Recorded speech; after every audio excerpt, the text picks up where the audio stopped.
Салом. Мавзӯи имрӯзаи дарси мо қисмати дуюми инкишоф, яъне онтогенеза, қисмати дуюмаш.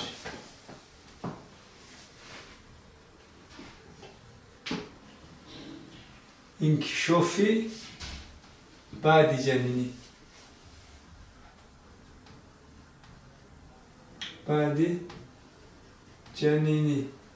чӣ хеле ки мо медонем инкишофи ҷанинро мо дида баромадем. давраи инкишофи ҷанинӣ ҳам буд ки чӣ?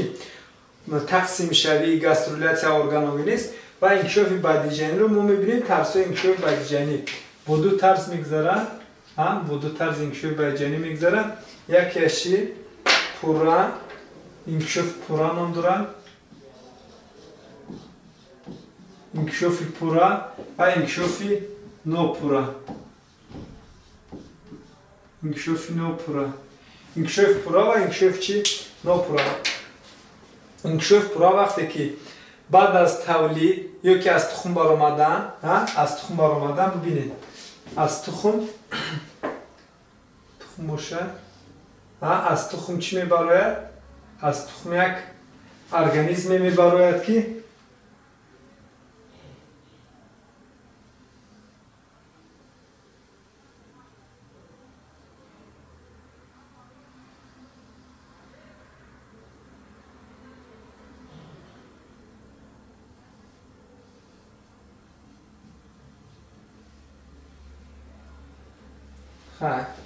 хулоса дар парранда бошад агар аз тухм чӣ мебарояд?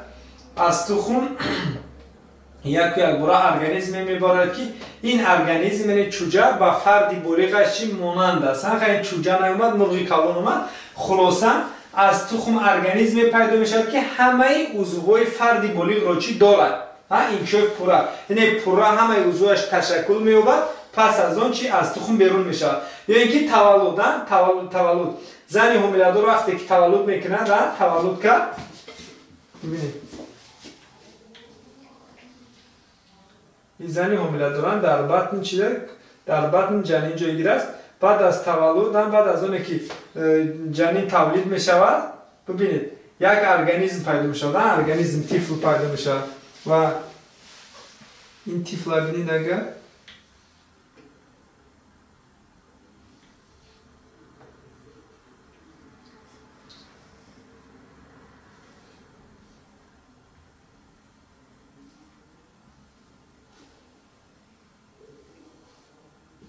хулоса анами тифли ҳосил шуда ҳамаи узвҳое ки фарди болиғи мо дорад, ҳамаи узвҳое ки дар фарди болиғ дида мешавад, ҳамаи узвҳо дар инкишофи пурра низ дида мешавад. хулоса барои чӣ расми қа тасвир кардем? агар гарчанде қадар хубам набошад, но барои фаҳмидан дар ёд мондан хубтар мемонад. инкишофи пурра аз тухм ё баъд аз таваллуд организме пайдо мешавад ки айнан ҳамаи узвҳои ин организми пайдо шуда, ҳамаи узвҳое ки фарди болиғаш дорад ба он чӣ монандӣ дорад. одам тавлид мекунад. аз вақте кӯдак ба дунё меояд, кӯдак аз фарди болиғ чӣ фарқ дорад? кӯдак аз фарди болиғ бо он фарқ мекунад, бо андозаи узвҳо хурдтар мебошад. ва вазифаи асосии инкишофи баъди ҷанинияш ин калоншавии андозаи кӯдак калон мешавад. ё ин ки дар парранда низ ба ҳамин монанд аст. яъне инкишофи пурра барои кадом организмҳо хос аст? барои ҳамон организмҳое ки дар онҳо миқдори зиёди зардӣ дида мешавад. яъне инкишофи пурра ва нопурра ин аз чӣ вобаста аст? ин вобастагӣ дорад аз миқдори зардӣ. агар миқдори зардӣ зиёд бошад, инкишоф бо кадом тарз мегзарад? бо тарзи пурра. агар зардӣ кам бошад, ба тарзи нопурра. дар кадом организмҳо инкишофи пурра дида мешавад? дар хазандаҳо, дар чӣ? дар хазанда, дар чӣ? парранда, дар парранда, баъд дар чӣ? дар ширхӯрон. аз ҷумла як мисол овардем дар чӣ? дар одам. дар одам инкишоф бо кадом тарз мегзарад?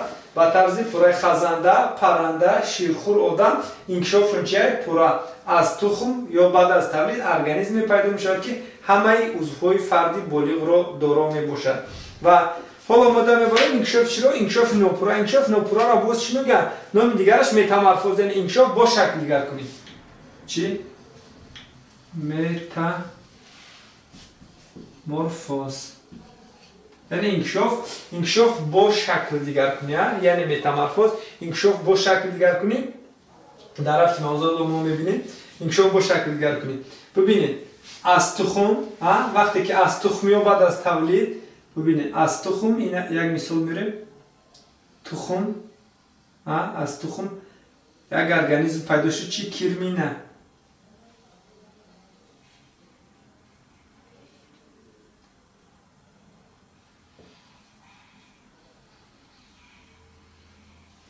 مثلا از چی؟ از تخم چی پیدا شد؟ از تخم کرمینه پیدا شد. از تخم کرمینه و از کرمینه چی پیدا شد؟ از کرمینه زوچه پیدا شد. این کرمینه در داخل چی؟ در داخل پیله زوچه یکم چی؟ تخم. از تخم کرمینه، از کرمینه چی؟ زوچه و از زوچه پیدا شد، فرض کردیم چی؟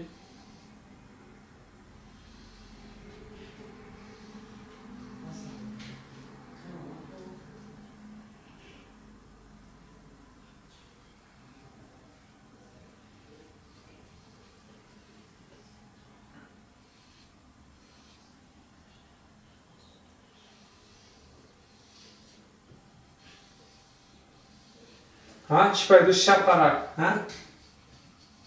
شپرک.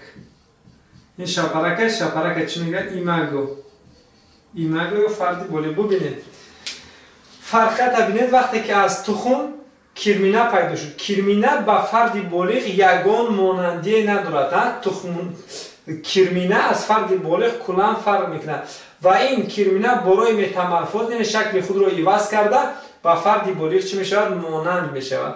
و انکشاف نوپورا اصلا در همان حیوان‌های دیده میشود که در آنها مقدار زردی چی است؟ مقدار زردی کم است. یعنی انکشاف پورا و نوپورا ما در اول گفتیم که این وابسته است از چی؟ از مقدار زردی. اگر زردی بسیار باشد در وقت انکشاف مقدار غذا، زردی این غذا است، غذا با پورگی میرسد تا اینکه همه عضوهای این ارگانیسم پورا تشکل یابد. وقتی که انکشاف نوپورا باشد هم برای پیدا شدن همه عضوها، یعنی تخم با در همین جنین در داخل تخم با فردی بالغ مبدل شدن امکانیت فراهم است، یعنی غذا میرسد تا این هم پورا تشکل یابد. اما اگر زردی کم باشد او یک دوره دیگر رو میگذرد، کرمینه میشود، زوچه یک چند دوره ها رو پس سر کرده تا با فردی بالغ مبدل شدن یک چند زینه های دیگر رو پس سر میکنه، زیرا که مقدار غذای زردی نمیرسد، کم است تا اینکه بچی مبدل گردد با فردی بالغ. اگر از این تخم یک بار اگر از تخم شپرک چی میگذارد؟ تخم میگذارد، شپرک تخم. اگر از تخم یک بار چی شپرک بالغ پیدا شود، اگر این چی میگن؟ انکشاف پورا. فهمو؟ اگر میبینید که از تخم چی؟ از تخم شپرک کرمینه، بعد زوچه، بعد چی؟ ایماگ و حشرات بالغ پیدا میشد. این طرز انکشاف رو چی میگن؟ انکشاف نوپورا. انکشاف نوپورا اینه که با متامورفوز. چه یک چند مثال آوردگن، مثلا ببینیم در چی؟ اسیدیا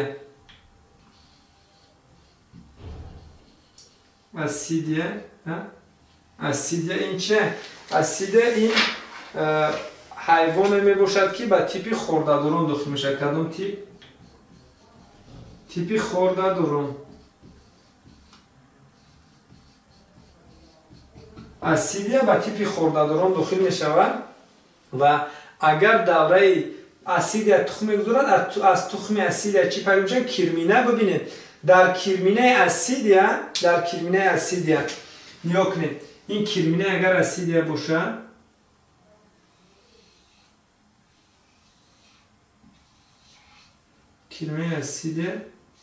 در کرمینه اسیدیا شما چی رو میبینید؟ شما در کرمینه اسیدیا یکم چیزی که میبینید، شما میبینید خورده، به درازی بدن خورده. در بالای خورده شما چی رو میبینید؟ نیچه عصب رو خورده. найчаи асаб. баъд инчунин чӣ? Инаш чия? Дум дорад, хорда дорад, хорда, найчаи асаб. як қатор сохторҳоро дорад. вақте ки асид я болиғ мешавад, бубинед, ҳангоми болиғ шудан шакли ӯ куллан иваз мешавад.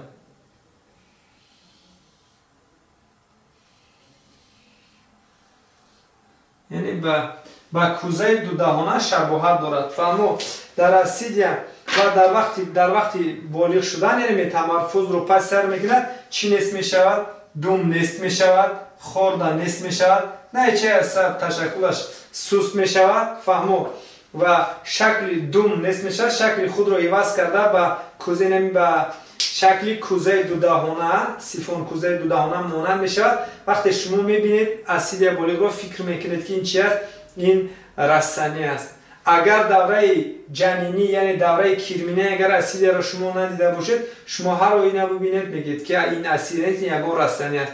ва асидияро ба типи ҳайвонот дохил кардан, яъне ҳайвон будани онро аз ҳисоби чӣ муайян кардан? аз ҳисоби кирминаш, яъне дар давраи кирминагиаш он як қатор хусусиятҳои фарди болиғи худро, як қатор аломатҳои пешгузаштаи худро муайян кард ва ҳайвон будани худро чикор кард? исбот кард ки мақсад ӯ дар ҳақиқат чи аст? ин ҳайвон аст. фаҳмо ва ба ҳамин монанд мисол овардан мумкин чиро?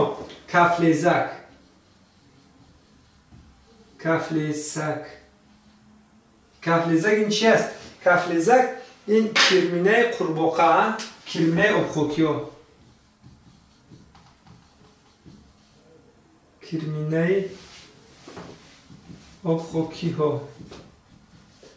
кирминаи обхокиҳо. бубинед ака дар кафлезак, агар як бор кафлезака пеши назар биёред, шакли кафлезак ба чӣ монанд дорад? шакли кафлезак монандӣ дорад ба чӣ? ба моҳӣ. кафлезак ба моҳӣ монандӣ дорад ва ҳеҷ гоҳ ин кафлезак ба чӣ? ба қурбоқа монандие надорад. дар ӯ чӣ дида мешавад? хати паҳлӯӣ дида мешавад. хати паҳлӯӣ, тарқиши ғалсама дида мешавад. тарқиши ғалсама дида мешавад. дили духонагӣ дорад. дар кафлезак чӣ? бубинед, вақте кафлезака нигоҳ мекунед, хати паҳлӯӣ дорад. хати паҳлӯӣ дорад. камони ғалсама дорад, яъне тавассути ғалсама нафас мекашад. баъд дили духонагӣ, дили якхонагӣ дорад. дили якхонагӣ мегӯм, бахшиш. дили духонагӣ дорад. як доираи гардиши хун дорад. дили духонагӣ, як доираи гардиши хун, ғалсама, дум. фаҳмо ин қисмои чи аст? қисмои кафлезак. нависем амира чӣ дорад? кафлезак дорад якум дум дорад. баъд ғалсама дорад, дум дорад, ғалсама дорад. хати паҳлӯӣ дорад. хати паҳлӯӣ дорад. дум, ғалсама, хати паҳлӯӣ. баъд дили духонагӣ, як доираи гардиши хун. фаҳмо бубинед, кирминаи обхокиҳо, кафлезак чӣ гуна хусусиятҳо дорад? дум, ғалсама, дили духонагӣ, як доираи гардиши хун, хати паҳлӯӣ. ин сохтори чи аст? сохтори кафлезак мебошад. ва кафлезак оҳиста бо мурури вақт дар рафти инкишофи баъдиҷанӣ, яъне метамарфузро пас сар карда ба шакли чӣ бадал мегардад? ба шакли обхокиан, ба шакли қурбоқан бадал мегардад. ва дар ин маврид савол мешавад, барои обхокӣ масалан ба шакли чӣ баргаштан? кафлезак аз шаклан ба моҳӣ монандӣ дорад. барои он ки ӯ шакли обхокӣ шавад, ба ин чӣ ёрӣ мерасонад? ду чиёрии калон мерасонад барои мо. якум ин гормонҳои ғадуди сипаршакл, тироксин гормон. барои асидиам, барои кафлезакам, яъне гормонҳои ғадуди сипаршакл, яъне тироксин гормон. дуюм این لیزاسوما ارگانویده که در داخل حجره جایگیر است لیزاسوما لیزیس میکند که همین دومی کف لیزک رو حل میکند دومی کف لیزک رو حل میکند و این عضوهایی که در اسیدیا بودن حل میکنه این همه توسط چی به عمل میاد توسط لیزاسوما با از این رو لیزیس یعنی حل کردن سوما جسم اصلا که جسمای تنهایی که قسمای بدن رو حل میکنند اینو چی میگن لیزاسوما میگن جسمایی که با داخل حجره وارد میشود یا اینکه جسمای نالازم رو برای درخت انکشاف برای ارگانیسم لازم نیست مثلا اونها رو چی لیزاسوما هضم میکنه دارم لیزاسوما میگن خلاصه چی حادثه رو میدید با کف لیزک باید آب خاکی شدن قربوقه شد او یکم چی میکنن دوم رو نست میکنن دوم رو نست کرده با جای توسط فرمنتوی لیزاسوما و غدودهای سپرشکل دوم رو نست میکنن با جای دوم چی پیدا میکنن پایها پیدا میکنن بعد غلسمه با جای غلسمه رو حل کرده با جای اون چی پیدا میکنن شوش پیدا میکنن همچون زی نفس کشی خط پهلوی نست میشود بعد دیل دو خانگی بود چند خانگی میشد در آقوکیو دیل سه خانگی پیدا میشد یک دایره گردش خون بود چند تا میشد دو دایره گردش خون دوری کلام و دوری خود این تغییراتی که در رفت متامورفوز این حیوان ها به عمل میاد وقتی سوال میشد که متامورفوز چه اهمیت دارد اهمیت متامورفوز ما از روی هم گفتم میتوانیم ببینید که اسیدیا در دوره بالغیش به حرکت است در دوره جنینیش تنها حرکت نوک است و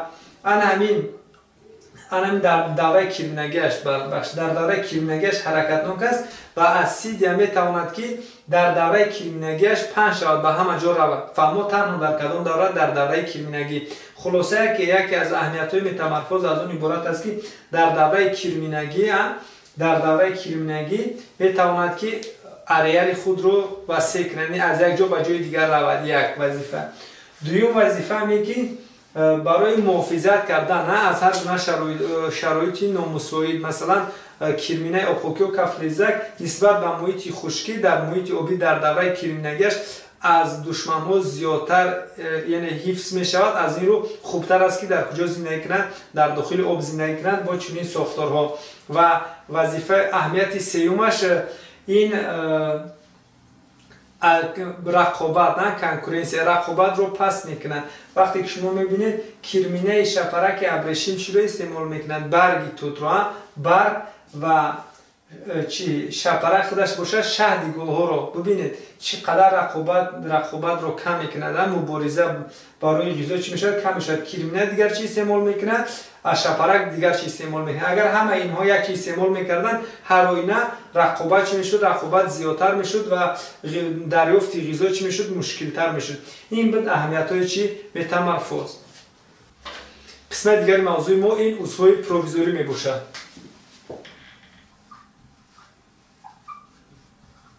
عضوهای پروویزوری عضوهای پروویزوری یعنی این عضوهای چی است؟ عضوهای موقتی جنین عضوهای موقتی جنین آنها کلمه موقتی فهم است موقتی یعنی چیزی که یک مقدار وقت وجود دارد پس اون چی میشد نابود میشد این عضوهایی میباشند که در دوره جنین در یک وقتی معین وجود دارند پس از اجرای وظیفه آنها احساسا چی میشن نابود میشن یا اینکه به چه عضوی دیگر مبدل میگردند حالا ما تصدیق میکنیم چرا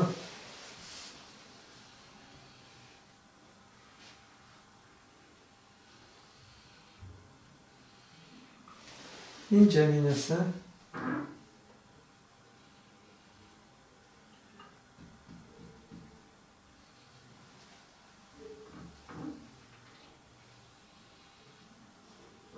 این فرض کردیم که چی است؟ جنین قخش رو نیومد خیلی خلاصه جنین و یکمین عضوی که در عضوهای پروویزوری یکم عضوی که در گیل جنین حاصل میشه این چی است؟ این امنیون هم دارد چی است؟ امنیون نام دارد این همین محیط امنیون یا پرده آبی داخلش پر از آب است امنیون اون به چی میگن؟ پرده آبی. امنیون یا پرده آبی داخلش پر از آب است. بعد از آن دومین عضو امنیون، بعد الانتوئیس.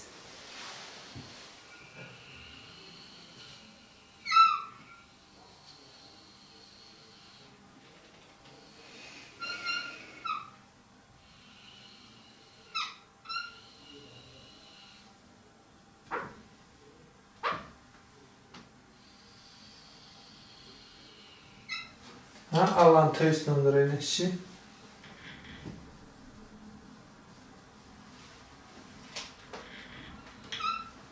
الانتوئیس دومین عضو این الانتوئیس. بعد دیگر ساختاری که در اینجا وجود دارد این خلطه زردی نام دارد. چی نام دارد؟ خلطه زردی. خلطه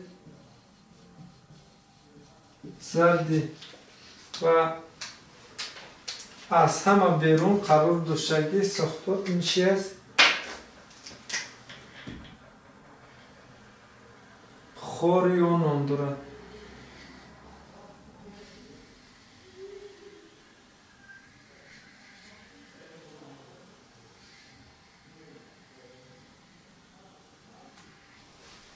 نشی نام دارد؟ خوریون.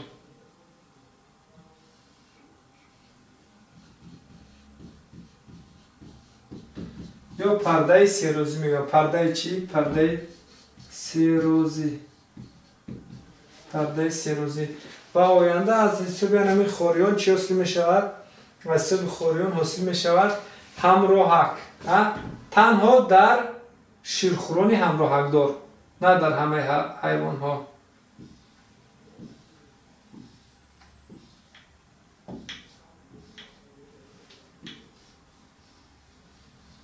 یک پرده حاصل می شود. اما این پرده نام دارد چی؟ همراهک.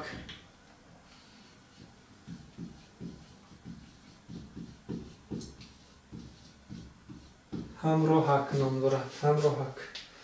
و ببینید هر یک کدام این عضوها وظیفه معین را چی میکنن؟ به جا میارن.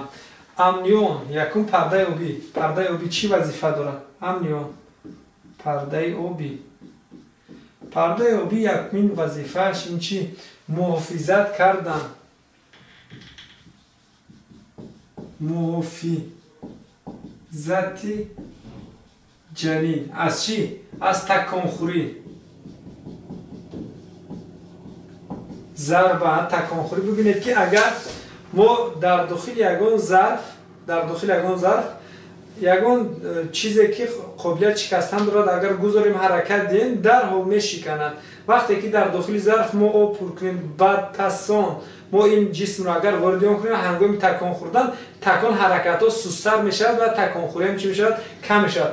با این طور این چی میکند؟ امنیون چی میکند؟ محافظت میکند چی رو؟ جنین رو. یکمین پرده گفتیم امنیون وظیفه چی رو اجرا میکند؟ وظیفه محافظتی رو. دومین پرده این نام دارد الانتوئیس. چی نام دارد؟ الانتوئیس. الانتوئیس نام دارد. الانتوئیس کدام وظیفه را اجرا میکند؟ الانتوئیس وظیفه اخراج رو اجرا میکند. وظیفه اخراج. همچون عضو چی است؟ اخراج. همچون عضو اخراج. همه آن ماده‌هایی که در روند دیسیمیلیاسیون، در روند مبادله ماده‌ای که در ارگانیسم جنین حاصل میشه این همه آمده در کجا ذخیره میشه؟ محض آمده در داخل الانتوئیس چی میشه؟ ذخیره میشه. برای همچون عضو اخراج، یعنی جنین باید ماده که در روند ماده نالازمی که در ارگانیسم جنین حاصل میشه این رو باید چیکار کند؟ بیرون کند. از ارگانیسم بیرون کند. محض بیرون میکنند در کجا؟ با الانتوئیس. در اونجا یک بار ذخیره میکنند. بعد از آن چی داریم؟ خوریون. خوریون این وظیفه چی رو اجرا میکنه؟ وظیفه مبادله گاز. وظیفه مبادله گاز. یا اینکه با اکسیژن تامین کردن جنین اصلا نه؟ دیوکسید کربن رو بیرون میکند و اکسیژن رو چی میکند واردی همین قسمت میکند که جنین از آن چی میکند استفاده میکند. خلاصه مبادله گاز و میسیم خلطه زردی رو میبینیم. پس اون همراه خلطه زردی باشد، خلطه زردی که ما میبینیم خلطه زردی میباشد، خلطه زردی میباشد و خلطه زردی کدام وسیله اجرا میکنند؟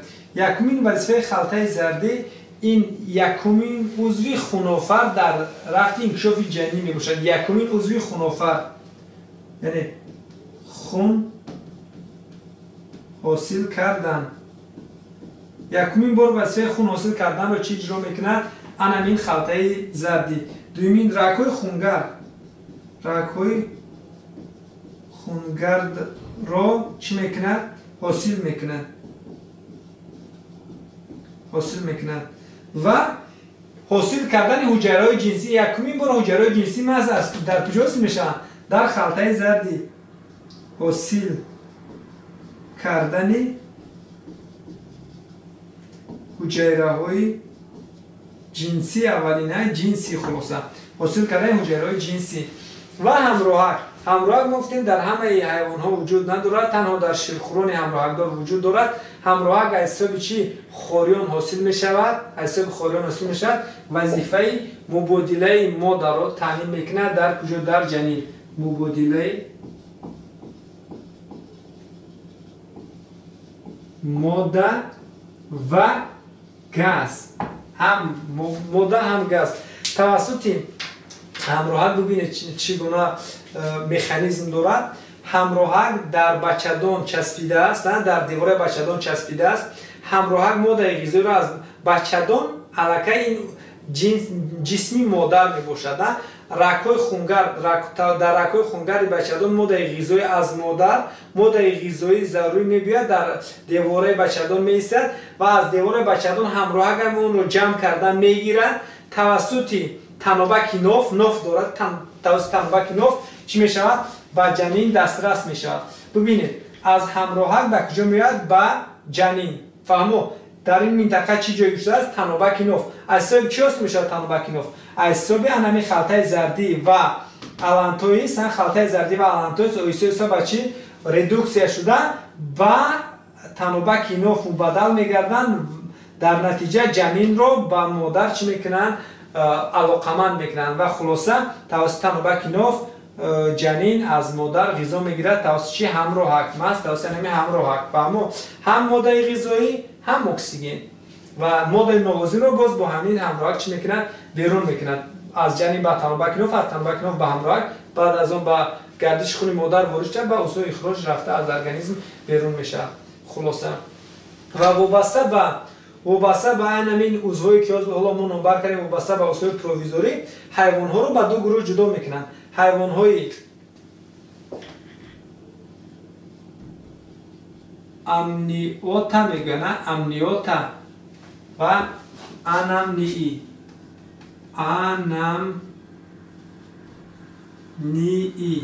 خلاصه امنیوتش یعنی که حیوان‌هایی که امنیون دارن، یعنی حیوان‌های چی؟ امنیون دار.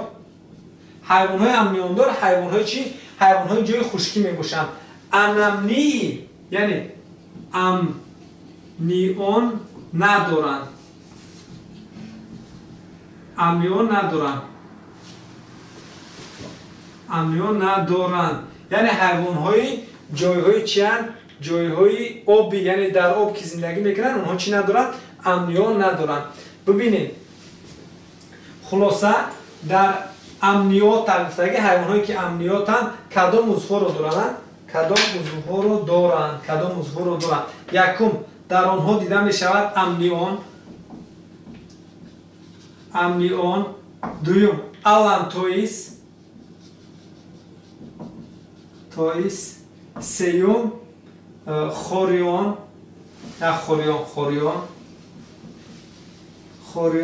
چهارم خوریون خلطه زردی، پنجم همراهک. اکی دقت انامین امنیون الانتویس خوریون خلطه زردی یعنی 4 تا شکل نمبر کردیم که 4 تا همین در چه؟ در پرنده و خزنده. یعنی خزنده ها و پرنده ها چی دارن؟ امنیون دارن، امنیون دارن، الانتویس دارن، خوریون دارن و خلطه زردی دارن. و ببینید همراهک باشد امنیون، الانتویس، خوریون، خلطه زردی همراه اگر 5 تا رو همش باشد در کی نمیشه؟ در شیرخورانی همراهک دار.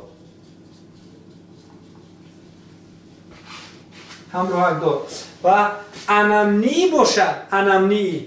انمنی اصلا تنها چی دارن؟ تنها خلطه زردی دارن. خلطه زردی فهمو؟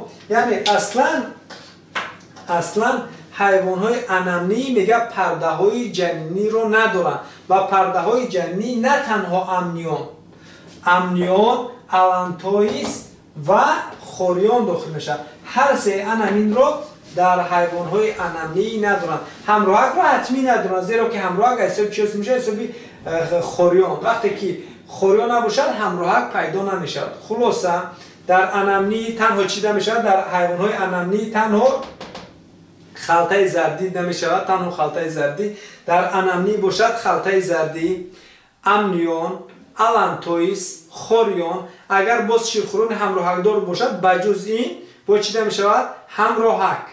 فهمو؟ همراهک نمیشود.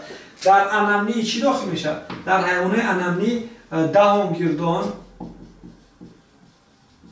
گردان، ماهی ها، آب خاکی ها. فهمو؟ آب خاکی ها. خلاصه حیوان های انمنی حیوان های جای خشکی می باشند. حیوان های انمنی میگم امنیوتا دوی ما میره جاش عوض میکنم.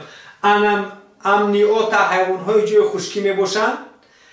انمنی باشند یعنی ندارن امنیون، حیوان های جای آبی می باشند. با انمنی داخل میشن حیوان های درجه پست، خورده‌داران درجه پست، دهانگیر، ماهی، آب خاکی. با حیوان های امنیوتا باشد، امنیوتا حیوان های یعنی خورده‌داران درجه عالی. چی؟ امنیون میگم پرنده، خزنده و شیرخوران داخل میشه. فهمو؟ خلاصه عضوهای پروویزوری علاقه جنین رو با محیط بیرونه تامین میکنند. همین جمله را دقت کنید. عضوهای جنین رو با محیط بیرونه علاقه‌مند میکنند. محیط بیرونه جنین بیرون نیست. محیط بیرونه جنین بچه‌دانه. در شیرخوران اگر بگیریم محیط بیرونه جنین بچه‌دان، یعنی جنین با محیط بچه‌دان چی میکنند؟ علاقه‌مند میکنند. فهمو؟ ایندوکسیه جنین. دوام موضوع چی؟ ایندوکسیه جنین.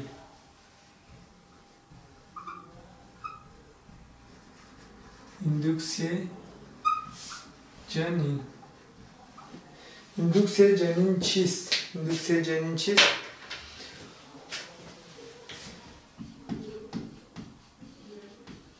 حالتی را که یک گروهی حجره های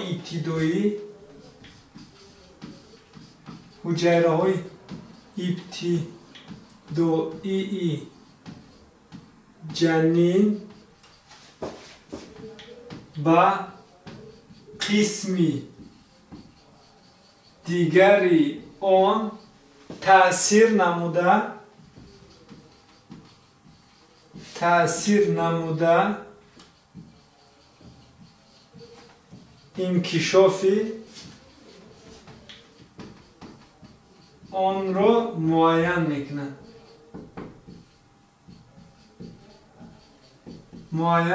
چی مینامند؟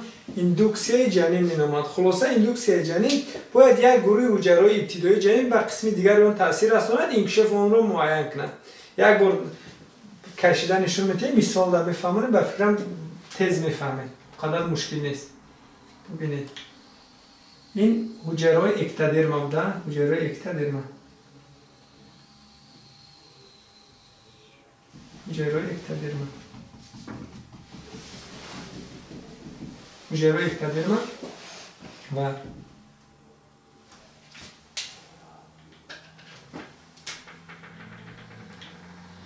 نش باشد حجره چیه؟ حجره انتادرما. ببینید چه خیلی که ما میدونیم آینده از آن حساب انتادرما حاصل میشود خورده حاصل میشود و حساب اکتادرما قسمت تختپوش هم قسمت اکتادرما تختپوش میگن حاصل میشود چی؟ نیچه عصب حاصل میشود و این قسمت حجره هایی که ما میبینیم این حجره های چی است؟ حجره های مزودرما می باشد، حجره های مزودرمالی می باشد، حجره های مزودرما و برای اون که در انمی از حجره های اکتادرما تختپوش نیچه عصب حاصل شود حتمی انمی خورده و این حجره های مزودرما تاثیر میکنه تا اینکه خورده حاصل شود. مثال بیاریم یک بار.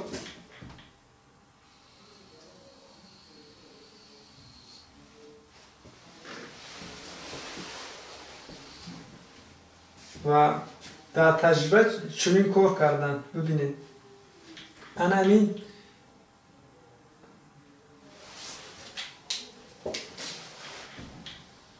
انتادرما بوده، انتادرما خلاصه این انتادرما و در اینجا چی بود؟ خورده. این حجرهایی که اینجا خورده حاصل میشن خورده. این حجره بود، حجره مزودرما خورده و این منطقه حجرهایی که اکتادرما که نیچه عصب حاصل شود. با حجره های اکتادرما یگان تاثیر نرساندند. تنها این منطقه حجره را چیکار کردن؟ همین حجره هایی که منطقه که خورده حاصل میشد با مزودرما بریدن و گرفتن از یک جا به جای دیگر بردن. در این منطقه چسبانیدن. ببینید به این منطقه چسبانیدن و آینده نگاه کنید چه حادثه روی داد. در این منطقه باید از حساب این همین قسمت اکتادرما تختپوش از حساب چی؟ اکتودرما تختپوش باید چه اسم میشد؟ نیچه عصب. اما نیچه عصب حاصل نشد و در نتیجه جنین شد، نابود شد. ببینید جنین نابود شد و این حجره ها رو که به این منطقه دیگر جنین برده کشانیدن در آنجا ماندن و از اکتادرما که از این منطقه باید چی حاصل میشد؟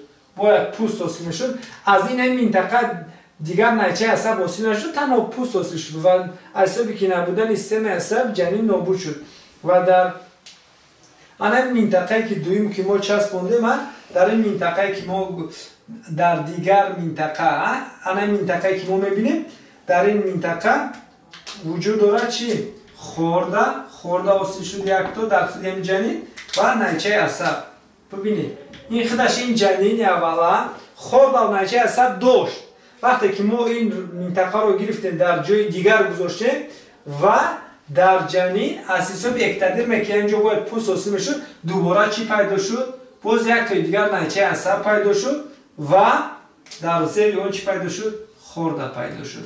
و ببینید که برای اون که از این منطقه نیچه عصب حاصل شود حتمی به این چی تاثیر میکنند؟ حجره های خوردوی و حجره های مزودرمایی تاثیر میکنند و در اینجا از آنجا چی حاصل میشود؟ از این منطقه نیچه عصب حاصل میشود. خلاصه ما در اینجا دیدیم که در حقیقت حجره های ابتدایی حجره اول یک قسم جنین به قسم دیگر تاثیر میکنند، انکشاف آن را معین میکنند.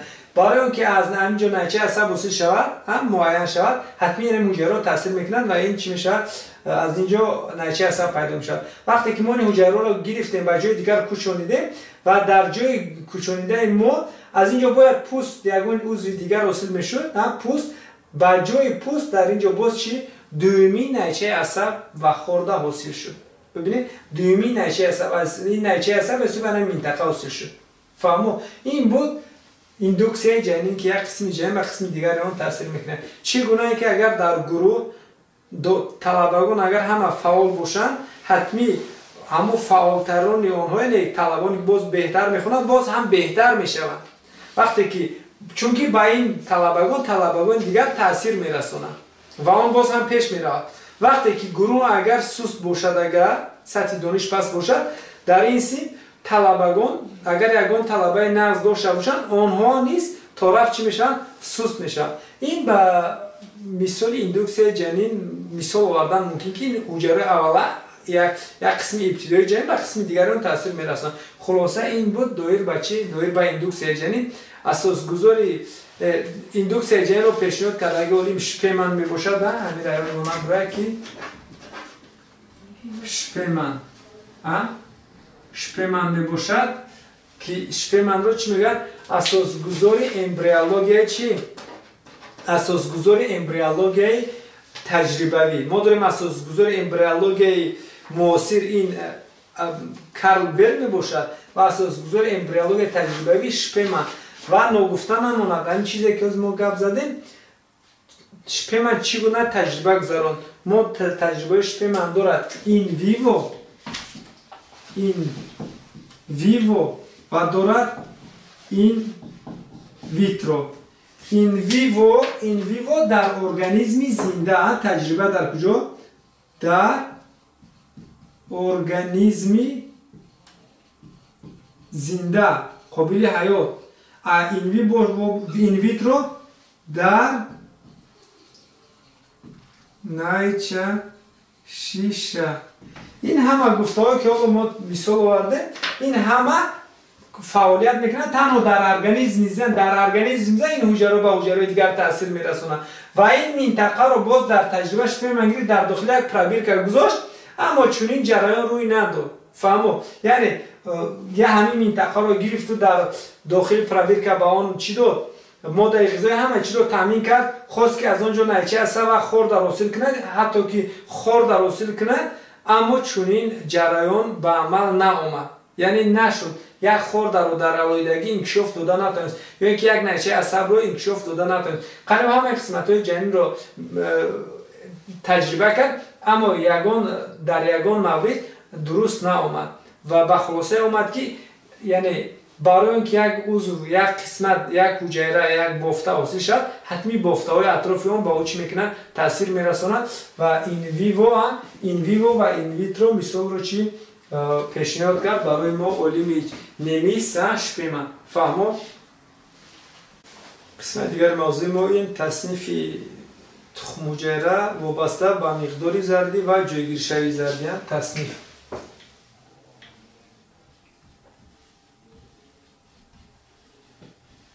تصنیفی تخم حجره وابسته به چی؟ به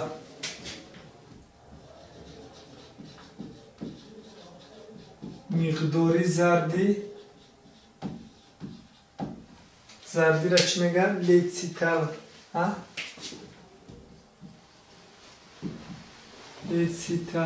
لیتسیتال زردی میشن مقداری زردی و جایگیر شوی زردی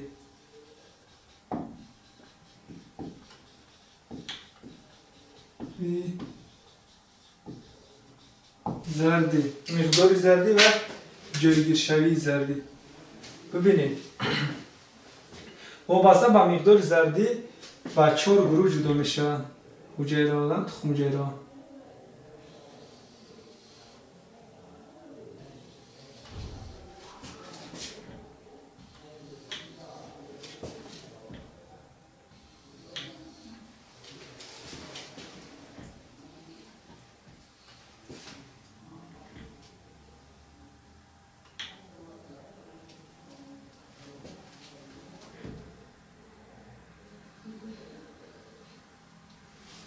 ядро است جلد ساپلازما ядро این ядро ببینید که این زردی فرض کردیم که این چیز زردی در یکم گروهش چی میشود الیتسیتالی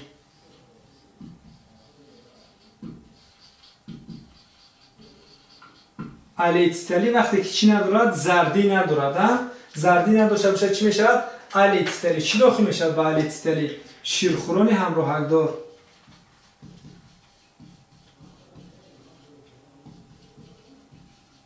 همراهکدار. در شیرخوراک همراهکدار در تخم حجره‌شون چی زردی دیده نمیشود. و دوم گروهش میشود اولیگولیتستلی. اولیگولیتستلی. معنی اولیگو چی میشه؟ اولیگو کم، لیتستلی زردی. اولیگو کم یعنی زردیش چی است؟ زردیش کم. زردی کم باشه چی میشه؟ اولیگو لیتستلی. و میشه میزو لیتستلی یعنی زردیش با مقدار میانه. میزو لیتستلی یعنی زردیش چی میانه است.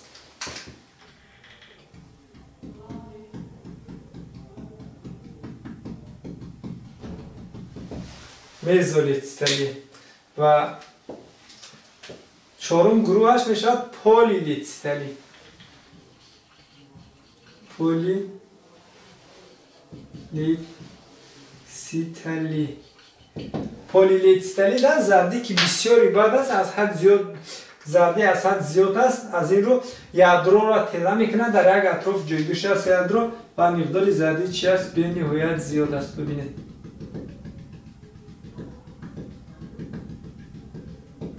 یعنی زردی به حد زیاد دارد. پولی معنای پولی میشه چی؟ بسیار. ببینید این پولیلیتستلی. اولیگولیتستلی در چی نمیشه؟ اولیگولیتستلی در چی؟ در کرم ها، یک قطار چی؟ کرم ها، نرم تن ها،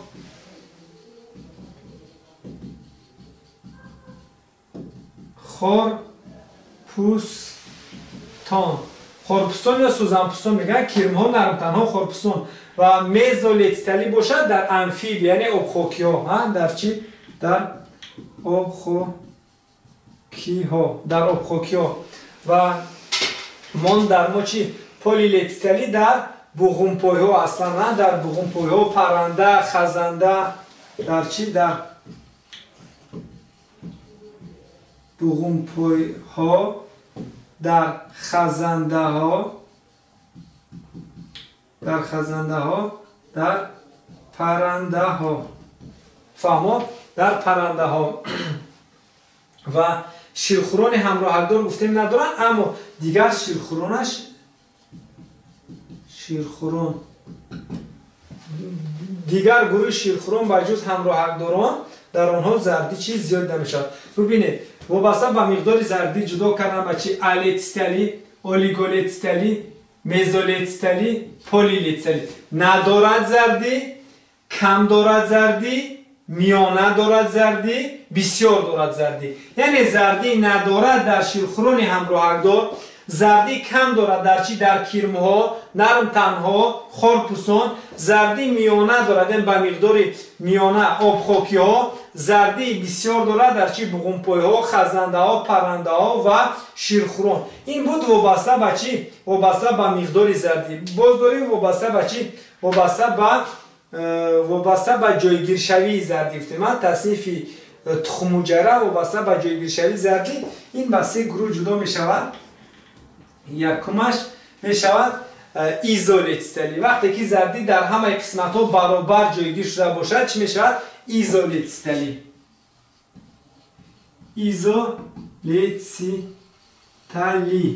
ایزولیتستلی. دوم گروه می شود سنترولیتستلی. وقتی که زردی در اطرافی در مرکز جمع شده است بسیار این می شود چی؟ سنترولیتستلی.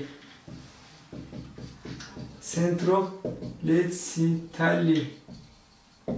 و سوم گروهش می شود تلولیتستلی.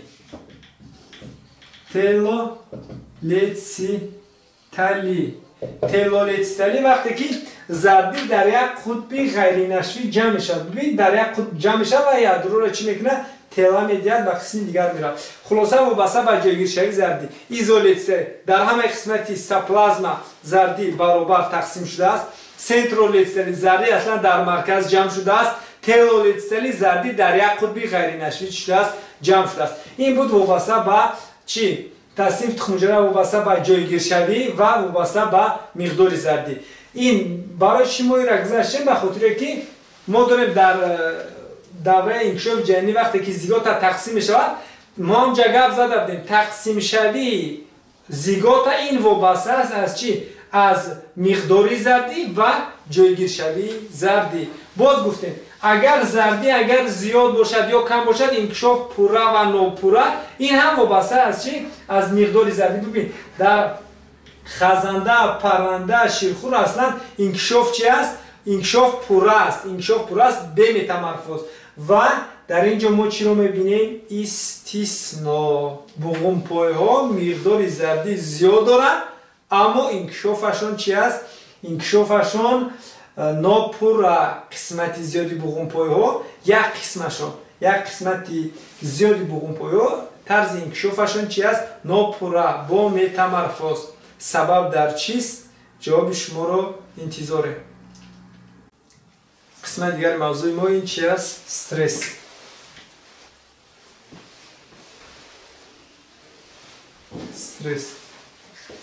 استرس چیست؟ استرس این عکس العملی عمومی ارگانیسم، یعنی عکس العمل عمومی ارگانیسم با تأثیر عامل‌های نامساعد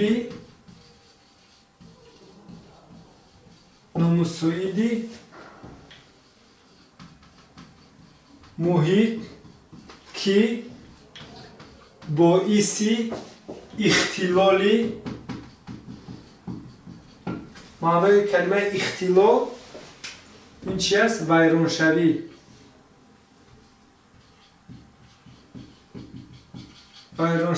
یعنی خللدار شوی که باعث اختلالی هومئوستاز ارگانیسم می باشد. ببینید یکم استرس چی بوده است؟ عکس العمل یعنی اصلا ریاکسیون جوابی. عکس عمل به یگان عمل جواب دادن. عکسی چیزی تاثیر میکند به آن، چیزی به ما تاثیر میکند، ما عملا به آن جواب میگردونیم. این چی میشه؟ عکس العمل یعنی جواب. گویم خلاصه چی؟ جوابی عمومی ارگانیسم. وقتی که عکس العمل عمومی ارگانیسم شد تمام ارگانیسم به این تاثیرات چی میکنه؟ جواب میگردونه.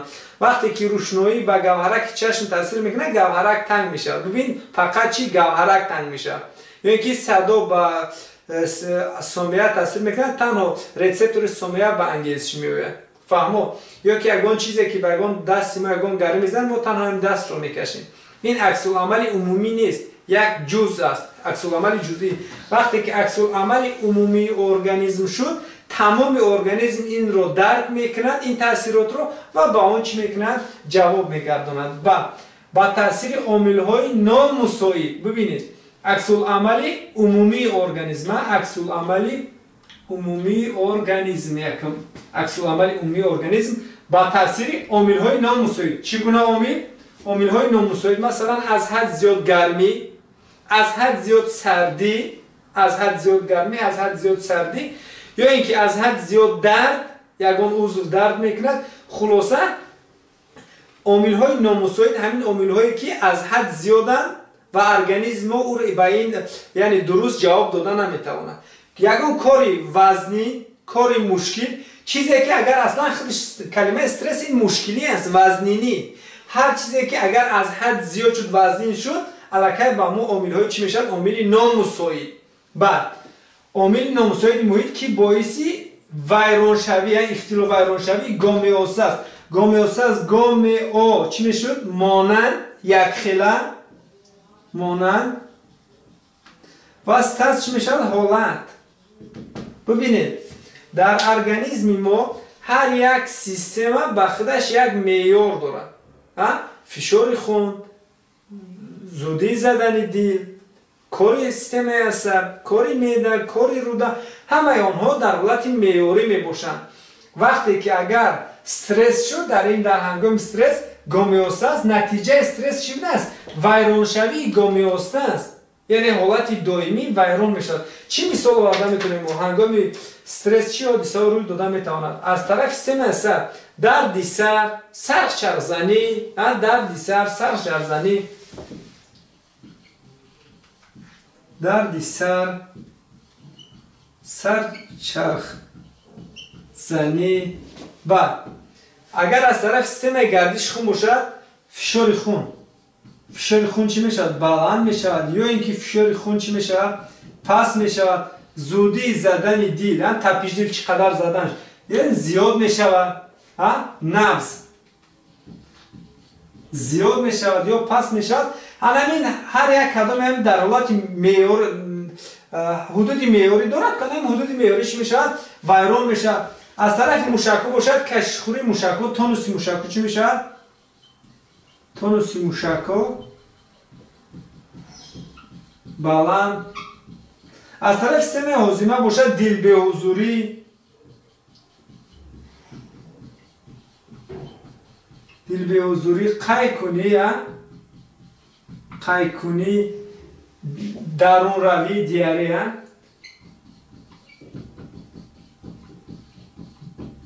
ببینید اکم مقصد وقتی که استرس شد ببینید اینقدر قریب که تمام سیستم ما فعالیت معیاری خود رو عوض میکنن، تغییر میدن، اما سببش نامعلوم. هر یک سبب معین دارد که هنگام استرس هم یگان مشکلیه که بالای ما میاد از این تمام سیستم ها چی میشود؟ خللدار میشود. میبینید درد سر به سبب درد سر، سرشارزنی و غیره این روندهایی که نمبر کرده. مثال میاریم هنگام که امتحان اگزامین مثلا چیزی که برای دانشجویان زیادتر ما میخرن چی؟ امتحان. هنگام امتحان البته بعضی کسا میبینید چخور نفس کشی تیز میشه، زودی زدن دل تیز میشه، میتوند فشار بلند شود، میتوند موشکو کشخور از حد زیاد لرزش پیدا شود و غیره تغییرات ها به عمل میاد هنگام چی؟ هنگام امتحان. البته یک مثال آورده میتونیم که امتحان همچون چی است؟ همچون جریان استرس، همچون روند استرس چی؟ امتحان مقصد همچون روند استرس. اگر دقت هر یک تاثیراتی که در محیط به عمل میاد اگر ما درست قبول کنیم اگر استرس کمتر میشه. مثلا در امتحان اگر ما با تئوری اگر وارد امتحان شویم اگر استرس کمتر است، این تغییرات رو گفتیم کمتر به نظر میرسد. اگر که در امتحان اگر ما تیار نباشیم در اگزامین این هنگام میتواند که استرس چی دوچند شود. فهمو خلاصه در استرس دقت چی را عکس العمل عمومی ارگانیسم به تاثیر عامل چی؟ نامساعد ویرانشوی گامیوسه است. همچون ریاکسیون جوابی ارگانیسم به تاثیر عامل‌های نامساعد که باعث ویرانشوی چی میگردد؟ گامیوسه است میگردد. دیگر قسمت موضوع ما این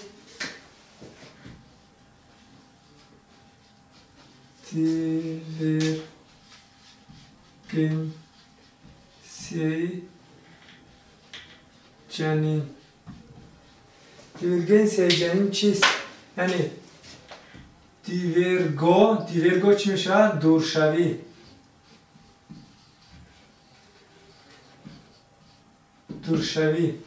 ببینید دیورگنسی جنین این دورشوی علامت‌ها رو در وقت انکشاف جنین چی میگن؟ دیورگنسی جنینی. دورشوی علامت‌ها رو ҳоро дар рафти инкишофи ҷанинӣ дар рафти инкишофи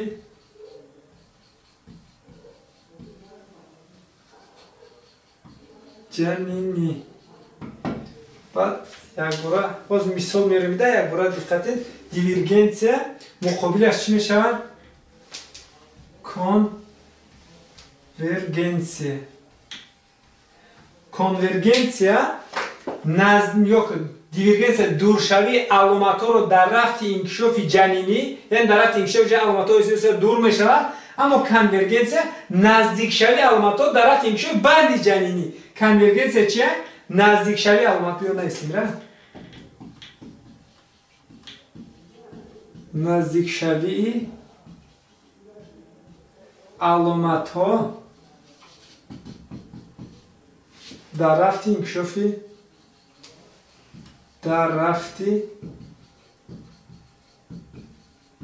инкишофи баъди ҷанинӣ.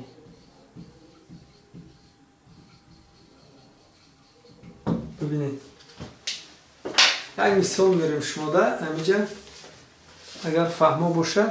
ҳамин китоби дарсӣ дар китоб мисол овардаги ҳамиҷада чӣ? Моҳӣ, калтакалос, харгӯш, одам. дар рафти инкишофи ҷанинӣ агар шумо бибинед, моҳӣ, калтакалос, одам, харгӯш аз якдигар дар марҳилаи аввали инкишофи ҷанинӣ аз ҳамдигар ягон фарқияте надоранд. дар ҳамаи онҳо шумо чиро мебинед? камони ғалсамаро мебинед. Камони ғалсама доранд, хорда доранд, дар болои хорда найчаи асар доранд, ба хордадор монанданд. ҳама ин аломат аз нигоҳи шакл ба ҳамдигар монанданд.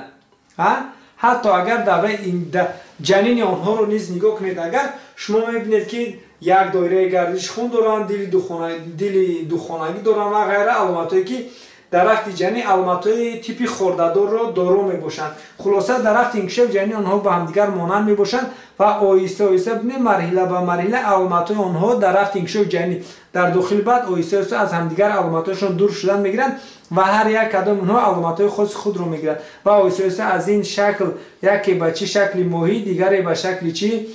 Калтакалос, дигари харгӯш, дигаре чӣ мешавад? Шакли одамиро мегирад. Ин аст чӣ? Дивергенсияи ҷанинӣ, яъне дуршавии аломатҳо дар рафти инкишофи ҷанинӣ марҳила ба марҳила, яъне якчанд марҳиларо пайсар мекунад ва якчанд шаклҳои мубайниро мегирад то ба шакли масалан моҳӣ ё обхокӣ ё одам ё дигар ҳайвон шуданаш якчанд зинаҳоро пайсар мекунад. Аломатҳо чӣ мешаванд? оҳиста оҳиста дур мешаванд ва ҳар яке аломатҳои худи ҳам намуди худро мегирад. Якум дар марҳилаи аввал аломатҳои тип. Мебинед ки хорда дорад, найчаи асар дорад, болои хорда дар камони ғалсама дар гулӯ чӣ камони ғалсама дорад, дар зери хорда найчаруда дорад. Ин ҳама аломатҳои типи хордадор мебошад. баъд оҳиста оҳиста дили духонагӣ пайдо мекунад ба аломати моҳӣ шакл, баъд дили сехонагӣ аломатҳои ба обхокиё монанд, баъд майда майда инкишоф меёбад девораи байни медача ба хазанда монанд, баъд ба ширхӯр, баъд хулоса ба шакли ҳамон ҳайвони муқаррарае ки худи ба ҳамон намуд дохил мешавад, ҳамон шакли муайянро мегирад. ва инро боз дар боби эволюсия пурратар мо дида мебароем. қисмати дигари мавзӯи мо ин чи аст? Трансплантатсия.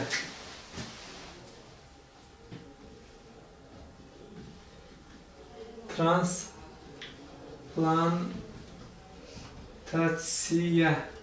Трансплантация ин чӣ мешавад? Кӯчонидан.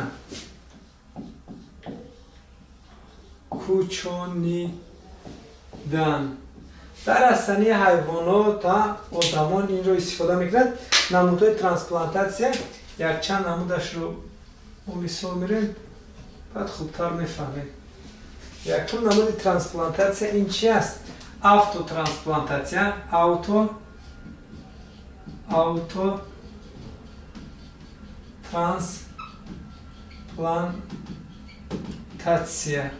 Автотрансплантация. Дуюмаш аллотрансплантация.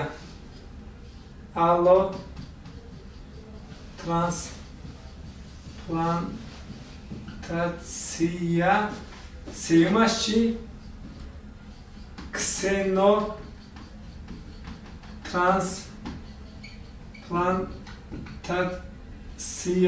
Ксенотрансплантация. Хулоса Autotransplantatsiya, allotransplantatsiya, ksenotransplantatsiya. Ma'noи auto чӣ мешуд? Худ. Трансплантация ин чӣ? Кучонидан. Кучонидан. Трансплантация кучонидан. Ин дар як организм ба амал меояд. Масалан, фарз кардем ки чӣ хай одамча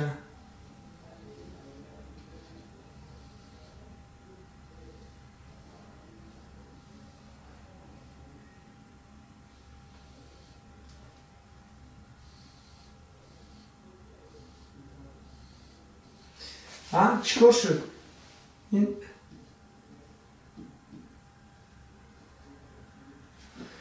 Минтақаи рӯй сӯхт. Вақте рӯй чӣ шуд? Сӯхт. Барои рӯй месӯзад, барои зебоии эстетикӣ метавонанд аз куҷо? Аз пӯсти бадан, аз шикам бошад ё аз пой чикор мекунанд? Як миқдор пӯстро чикор мекунанд, дар ин ҷо кучонида мечаспонанд. Инро чӣ мегӯянд? Автотрансплантатсия. Дидед? Аз худи аз як организм дар худаш чӣ мекунад? Мечаспонанд узвро. Ира мегӯянд ҳамин пӯсти ҷои осебдаро айсо бием чӣ мекунанд? Камбудиро барқарор мекунанд, мекушонанд, инҷоро сиёҳат мекунанд. Хулоса инро чӣ мегӯянд? Автотрансплантатсия. Вақте ки аз худат дар худат аз ягон минтақа ба минтақаи дигар дар як фард аз як ҷояш ба ҷои дигараш вақте ки чӣ мекунад? Ягон минтақаи ягон узви ё бофтаи онро мекушонад, инро чӣ мегӯянд? Автотрансплантатсия. Аллотрансплантатсия маънои алло чӣ мешавад? Аллотрансплантатсия. Алло маънои чӣ гуфтем? Дигар. Аллос. Калимаи аллос чӣ мешавад? Дигар. Дигар. Аз як фард ба фарди дигар. Масалан, чикор мекунем?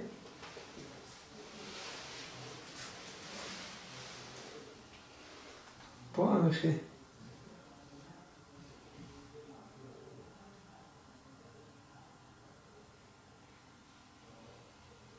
аз ҳама узви ки мо дар трансплантатсия зиёдтар истифода мекунем, ин чӣ аст? Ин гурда. Гурда. Бештар мо трансплантатсия чиро мебинем? Гурдаро мебинем. Вақте ки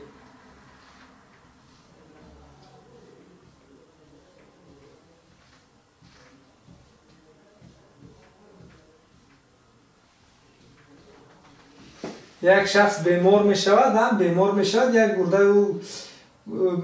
гурдаи он мумкин ки ягон беморида гирифтор шуд, дигар фаъолият намекунад ва барои ёрӣ додан ба ин ки боқӣ зиндагӣ кунад, аз як шахси дигар чӣ мекунанд? Гурдаи онро мекушонанд, ба ин медиҳанд. Трансплантатсия. Аз як фард ба фард, аз ҳамин як намуд одаме ки аз одам як одам ба одами дигар вақте ки гурдаша трансплантатсия мекунанд, ягон чашмша трансплантатсия мекунанд, ягон узвша аз худаш ба худаш агар трансплантатсия кунад аз як одам ба одами дигар, инро чӣ мегӯянд? Аллотрансплантатсия. Фаҳмо? Аллотрансплантатсия. Гурдаша гирифтан дар додан. Фаҳмо? Аллотрансплантатсия. Ва дар вақти трансплантатсия шахсе ки гурдаро метиҳад мегӯянд чӣ? Донор қабул мекард. Якша чӣ мегӯянд? Реципиент. Масалан, вақте хун метиҳад, ҳамин хунам ҳамчун трансплантатсия, як кас ба каси дигар хун метиҳад, ҳамчун трансплантатсия мекушонад ку ба хунаш каме анемия дорад, ай ба ӯ чӣ мекунад? Мегзанад як кас ба каси дигар. Шахс медодаги гурда медодаги донор қабул мекард. Агар чӣ мегӯянд? Реципиент. Мо дорем бо чӣ? Ксенотрансплантатсия. Маънои трансплантатсия гуфтем чӣ? Кучонидан. Ксено бошад чӣ мешавад? Бегона. Аз як дигар аз як ҳайвон вақте ки ба мо мекушонанд, ин аллакай ҳайвон барои мо каси бегона аст, ки одамест ки гарчанде камтар наздик бошад. Ин чӣ мешавад? Бегона. Бегона. Бештар аз чӣ? Аз хук. Вақте ки аз хук ғадуди зери меъдаи чира? Ғадуди зери меъдаи дар бисёри ҳолатҳо чира истифода мекунем? Ғадуди зери меъда ҳастанд. Ғадуди зери меъдаи хукро гирифта ба ки меҳмон мечаспонанд? Ба одам мечаспонанд. Ҳангоми диабети қанд, ҳангоми кор накардани фаъолиятҳоям дар баъзе давлатҳои пешрафта чикор мекунанд? Ғадуди зери меъда. Ғадуди зери меъда. Ғадуди зери меъда. Аз ки? Аз хук ба одам. Ва дар давлатҳое ки مسلمانی است این کار کمتر استفاده میکنن. ما مثلا در تاجیکستان که استفاده نمیکنن ما قریب که نمیداریم و ما آگاه هستیم از دیگر مثلا از دیگر حیوان ها که استفاده میکنن ما آنها رو میدونیم، اما از خوک که بیشتر غذای میدارن میکنن ما کمتر معلومات داریم، مقصد کمتر بین مردم در چی پنج شده است، اما دایر با گرده معلومات های زیاد داریم. قسمت نهایی یعنی آخرین قسمت لازم ما این چی هست؟ تجدید.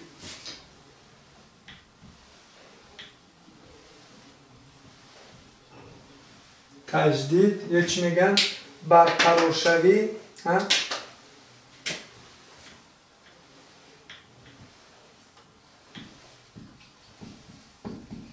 برقرار شوی یا باز سینونیمش چی؟ رگنراسیون. خلاصه تجدید، برقرار شوی، رگنراسیون همش یک چی می باشد. یعنی خلاصه برقرار شدن قسمت های آسیب دیده، این که آسیب ندیده بدن، خلاصه جاهایی که ویران شدن این منطقه های آسیب دیدن باید برقرار شوند. این جریان رو چی میگن؟ تجدید. برای تجدید به عمل میاد. دو نمود تجدید رو ما از هم دیگر فرق میکنیم. یکم تجدید چی است؟ تجدید فیزیولوژی. دویمش تجدید چی؟ پاتولوژی. فیزیولوژی رو باز فیزیولوژی، پاتولوژی رو باز چی میگن؟ با عبارت دیگر جبرانی. پاتولوژی چی میگن؟ جبرانی. تجدید فیزیولوژی ببینید. تجدید فیزیولوژی وقتی که عضو بافتا وظیفه خود رو اجرا میکنند نابود میشد و باز از سر نو برقرار میشد، این تجدید چی میگن؟ تجدید فیزیولوژی. ببینید حجره بافتا بعد از اجرای وظیفه نابود میشن و باز از سر نو برقرار میشه، این همون تجدید چی میگن؟ تجدید فیزیولوژی. مثال برقرار شوی اریتروسیت های خون. اریتروسیت ها وقتی اریتروسیت در دوام 120 روز است، 120 روز باشد 4 ماه، دوام 4 ماه فعالیت میکنن، بعد از اون چی میشه؟ نابود میشن و باز به جای اریتروسیت نو پیدا میشن. این رو چی میگن؟ تجدید فیزیولوژی. یا برقرار شدن پدمیک‌های روده.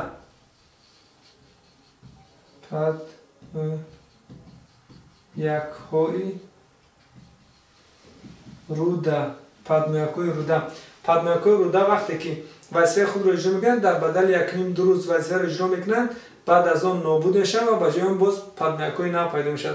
یا اینکه مثلا اپیتل پوست، اپیدرمیس پوست بعد از اجرای وظیفه چی میشه؟ نیست میشه، محو میشه و بیرون میشه و به جای آن باز از سر نو از زیر آن اپیدرمیس نو چی میشه؟ پیدا میشه. نه اپیدرمیسی پوست. خلاصه به همین مانند تجدیدهایی که شما دقت دید که به تاثیر چیزه. و تجدید پاتولوژی و جبرانی اگر اونجا آسیب می‌بیند بعد از آسیب دیدن اگر اونجا دوباره باز برقرار شد، این تجدید چی میگن؟ تجدید جبرانی. مثال برقرار شدن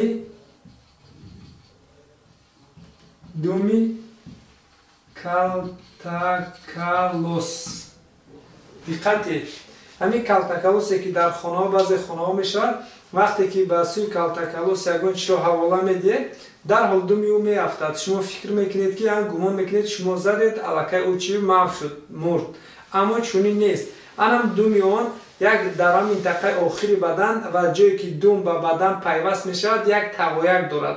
هنگام یگان تهدید در حال دوم خود رو میپرتاید و دیگر کسی که به او تهدید کرد فکر میکند که الکی او محو شد یا او رو ما زدیم، او خودش میگریزد و باز جای اون باز دومی نو حاصل میکند و این دوم رو به تاثیر شما و خودش الکی چیکار کرد؟ شما در حقیقت تاثیر کردید و برای فریب دادن شما و دومش چیکار کرد؟ پرتافت. یعنی که برقرار شدن جای بریده دست یا پای دیل خو قسمت بدن، یعنی برقرار شد بعد از جایهای آسیب دیده. جایهای آسیب دیده.